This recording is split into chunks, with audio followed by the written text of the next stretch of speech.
welcome to the Elland Road Roundup with me, Rob Mulholland. This week's Leeds United news began with a sighting of Marcelo Bielsa riding a bus round Blackpool. Absolutely no idea what he was doing there. Perhaps he was just experiencing some of those famous ups and downs on the big one. Although I sincerely hope he didn't get his fortune told for the weekend, otherwise that would have put him right off his fucking chips. And news came back to us from around the globe as Leeds United's international players were starring for their countries, particularly Rafinha in his first ever start for the Brazil team, absolutely tearing it up.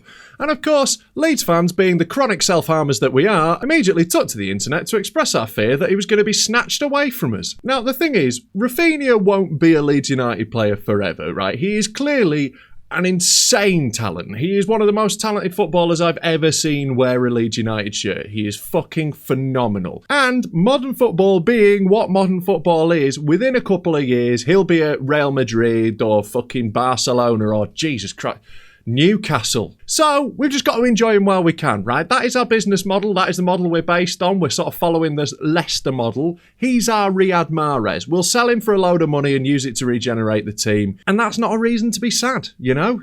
Like, yeah, he will leave at some point. But newsflash, we're all going to die one day. Just enjoy shit while it's happening. Don't worry too much about the future. Because in this case, the future was a match with Southampton. Southampton's manager, Ralph Hasenhüttl, turned up for the occasion, dressed like he was going to Rupert the Bear's christening. Honestly, if there's one thing worse than losing a match, it's losing a match to a team that is managed by a man who's dressed like a toddler at a fucking wedding. And the team themselves weren't that much better dressed.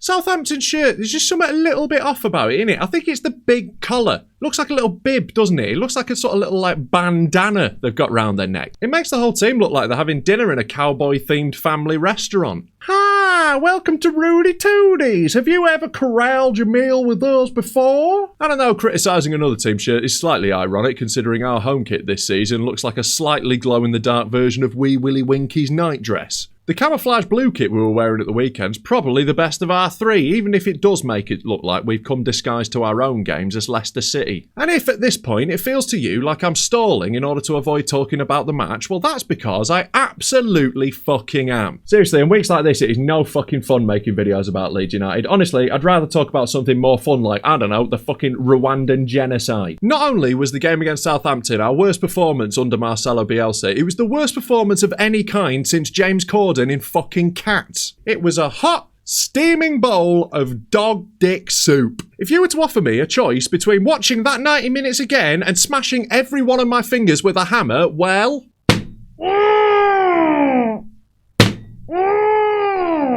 nothing has sucked us badly on the coast since Prince Andrew took a teenage. We'll get back to the video in a minute. If you're enjoying my content, head over to patreon.com/Rob Mulholland where you can get all of my videos ad-free for only £1 a month. That includes Rob Mulholland Has an Opinion videos off my other channel, just Rob Mulholland, where I put all my comedy videos and stand-up specials. Make sure you've checked that out. Make sure you like and subscribe to both of them. And head over to robcomedy.co.uk and sign up to my mailing list there if you want to be kept abreast of all my latest gigs and when I'm going on tour. On July 20th, 1969, as Buzz Aldrin and Neil Armstrong walked on the surface of the moon, Michael Collins was left alone in the Apollo 11 capsule as it orbited round the back of the Earth.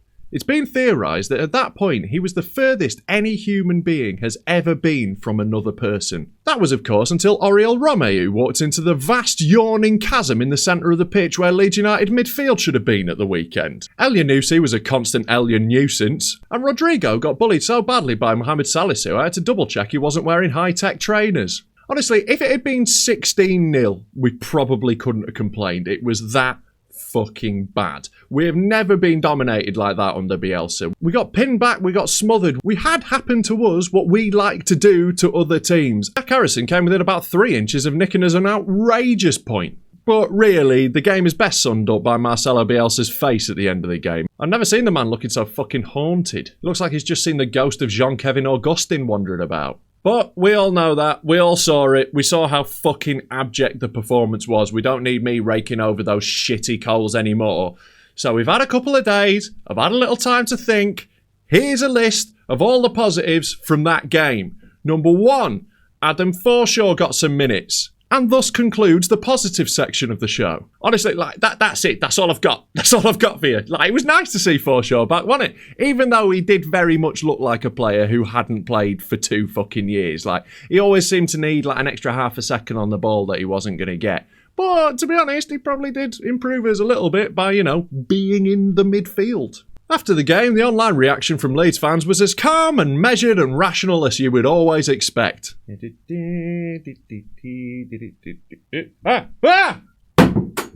According to many of our fans, we are already relegated. There is no point in playing the rest of the season. Every single one of our players is fucking shit. Marcelo Bielsa has turned into an idiot. And we're all going to die immediately. I'm not having a go. It is perfectly fair to watch that game at the weekend and be fucking miserable. I am too. But we do need to get it in a tiny bit of perspective.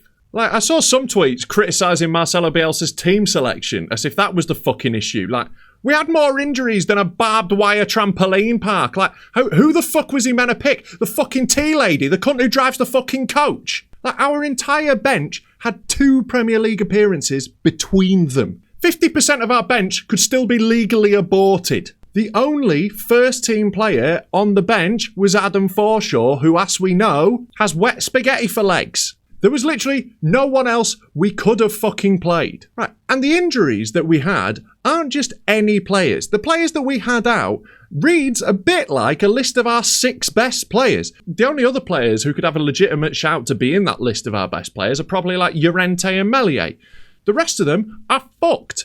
And name me a team in the world that isn't Man City that could cope with losing their 5 or 6 best players at the exact same time and not be affected by it. Now, of course, the degree to which we were affected was alarming.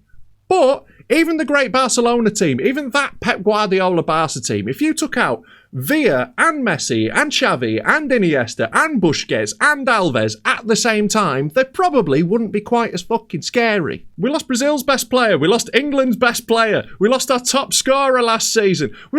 The injury list is insane. It's always going to affect you losing half your fucking team, especially a team like us that has such an intense system where every single player needs to perform their roles perfectly, otherwise the whole thing falls to shit. There is a very real, fair argument to be made that Bielsa's insistence on a small squad is what's cost us here, that we do have a clear lack of depth. But the problem with that is, criticising Marcelo Bielsa for having a small squad's like criticising Kim Kardashian for having a massive arse. It's just what you get with the territory. Marcelo Bielsa has spent a good deal more time than you or I thinking about this conundrum, and there is a reason that he insists on having such a small squad. The problem is, when you have games like at the weekend, you see very clearly, very easily, the negative effects of having such a small squad, whilst the benefits are much more ineffable. They're much harder to put your finger on, they're not quite as quantifiable. They're all things like team spirit and unity and harmony of not having people hanging around the training ground who aren't doing anything. And as we well know, the team spirit and cohesiveness at Leeds United has been a huge part of our previous success. That said, we're still running way too light. We are a midfielder or 2 short at the very fucking least. And we tried to go in for midfielders in the summer. We couldn't get them. We got turned down. We need to go again. We are in desperate need of a midfielder to play alongside Click and in front of Phillips. We just are. But anger is the wrong emotion. But unfortunately, it's the only one that a lot of football fans have access to. Like, who can you possibly be angry at Leeds United right now? Who is not trying 100%? Every single person involved in the whole organisation, from top to bottom, is putting in absolutely everything they can. And when we get the team back together, when we actually have our team playing, we will be fine, I'm sure. We're down at the bottom of the table, right? There's not a lot of teams winning loads of games around us. If we win 3 games in a row, we're miles out of it. The whole thing looks very different. Admittedly, it's very hard to see where those 3 games are coming from right now, but like, for a fact, Watford and Norwich are worse than us and will go down, right? We only need to be better than one more team to be fine this season, and I'm sure we will. Fuck, I hope we are. It's been shite. We go again. I'll see you next Tuesday with another one of these. But until then, keep the faith. Marching on together.